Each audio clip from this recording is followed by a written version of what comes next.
तूफान। इस प्रकार 2 वर्ष व्यतीत हो गए।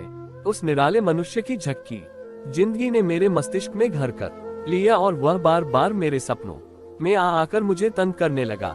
शरद ऋतु में एक दिन जब मैं यूसुफ अल फाखरी के आश्रम के पास की पहाड़ियों तथा घाटियों में घूमता फिर रहा था, अचानक एक प्रचंड आंधी और मूसलाधार वर्षा ने मुझे घेर लिया और तूफान मुझे एक ऐसी नाव की भांति इधर से उधर भटकाने लगा जिसकी पतवार टूट गई हो और जिसका मस्तूल सागर के तूफानी झकोरों से छिन्न भिन्न हो गया हो। बड़ी कठिनाई से मैंने अपने पैरों को यूसुफ साहब के आश्रम की ओर बढ़ाया और मन ही मन सोचने लगा, बड़े दिनों की प्रतीक्षा के बाद यह एक अवसर हाथ लगा है।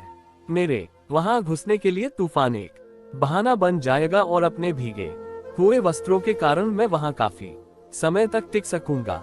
जब मैं आश्रम में पहुंचा तो मेरी स्थिति अत्यंत ही दयनीय हो गई थी।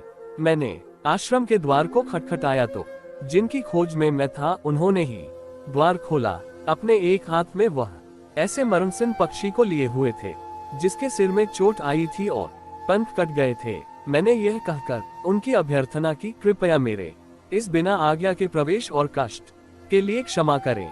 अपने घर से बहुत दूर तूफान में मैं बुरी तरह फंस गया था। त्योरी चढ़ाकर उन्होंने कहा, इस निर्जन वन में अनेक गुफाएं हैं जहां तुम शरण ले सकते थे, किंतु जो भी हो उन्होंने द्वार बंद नहीं किया। मेरे हृदय की धड़कन पहले से ही बढ़ने लगी, क्योंकि शीघ्र ही मेरी सबसे बड़ी तमन्ना पूर्ण होने जा रही थी। उन्होंने पक्षी के सिर को अत्यंत ही सावधानी से सहलाना शुरू किया और इस प्रकार अपने एक ऐसे गुण को प्रकट करने लगे जो मुझे अति प्रिय था। मुझे इस मनुष्य के 2 प्रकार के परस्पर विरोधी गुण, दया और निष्ठुरता को एक साथ देखकर आश्चर्य हो रहा था। हमें ज्ञात हुआ कि हम गहरी निस्तब्धता के बीच खड़े हैं। उन्हें मेरी उपस्थिति पर क्रोध आ रहा था और मैं वहां ठहरे रहना चाहता था। ऐसा प्रतीत होता है कि उन्होंने मेरे विचारों को भांप लिया, क्योंकि उन्होंने ऊपर आकाश की ओर देखा और कहा, तूफान साफ है और खट्टा, बुरे मनुष्य का मांस खाना नहीं चाहता।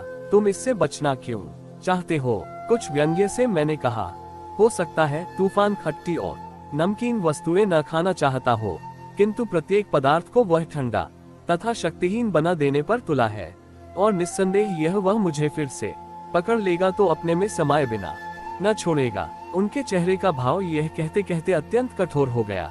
यदि तूफान ने तुम्हें निगल लिया होता तो तुम्हारा बड़ा सम्मान किया होता, जिसके तुम योग्य भी नहीं हो।